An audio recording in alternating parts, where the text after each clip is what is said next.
Hello and welcome back to Ballboy Media.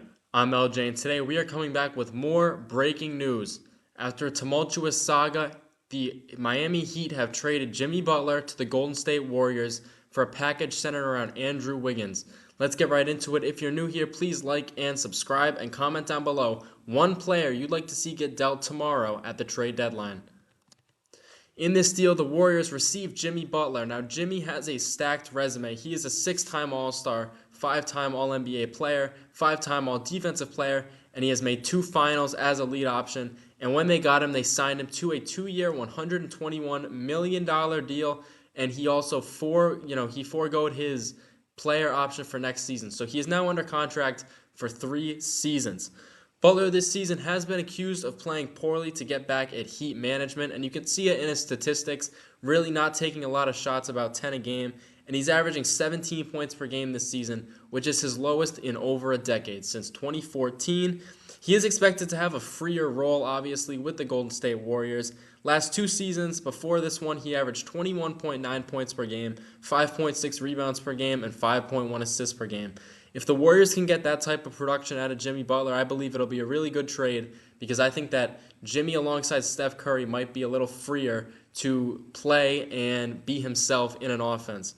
I think Jimmy's a good player, and I think that the Warriors needed to get Steph Curry help. I think this is definitely a start, although I'm not quite certain that Jimmy himself will be that much of an upgrade over Andrew Wiggins. Only time will tell. I can't say that if the Warriors do make a playoff push, Jimmy Butler is one of the top players that I would like to see on that roster. He's proven time and time again that he can be a playoff riser, and although we haven't seen it in a few seasons, his 2023 playoff run in which he led the Miami Heat to the NBA Finals was undoubtedly one of the greatest in the league's history. In terms of the Heat, they're getting Andrew Wiggins, Dennis Schroeder, Kyle Anderson, and a first-round pick. I did not have time to edit this, but it has just been reported that Dennis Schroeder, literally seconds ago, that Dennis Schroeder and Kyle Anderson will be rerouted to another team in this deal. So the Heat are basically receiving Andrew Wiggins and a first-round pick in this trade. Wiggins, I think, is the perfect embodiment of what Heat culture can be, and I think he can play Jimmy's role pretty well.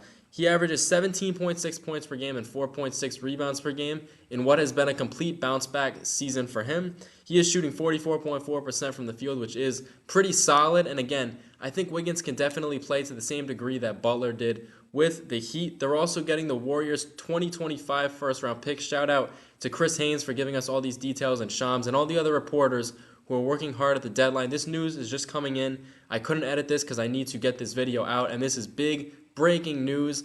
And this team, I think the Heat can still be good, and I think they can still make a playoff push in the East. They are getting the Warriors 2025 first-round pick, which is top 10 protected. Top 10 protected next year, and then unprotected in 2027. This is a good deal, I feel like, for the Heat. Jimmy wasn't even playing, and they're kind of staying around 500. I think Wiggins can definitely make an impact for this team. The Pistons in this deal are a salary facilitator, and they're getting Josh Richardson and Lindy Waters III. I actually like this for the Pistons, and I liked how the Pistons acquired Kenyon Martin earlier in the day. KJ Martin, Kenyon Martin Jr. Josh Richardson, I think, although he, hasn't been what he quite was a couple seasons ago, he is still definitely a good role player. And Lindy Waters is having a real breakout season. He's had a real role in the Warriors' offense. They've been playing him good minutes. And, I really think that these are two guys that could play real minutes for the Pistons, who will be competing with the Heat for a playoff spot this season. Thank you for watching. Full breakdown coming later. I promise I'm going to be working very hard to get that out for you. It will be done probably sometime in the next hour or two. These details are coming quick. Thank you for tuning in today, and I will see you on the next episode.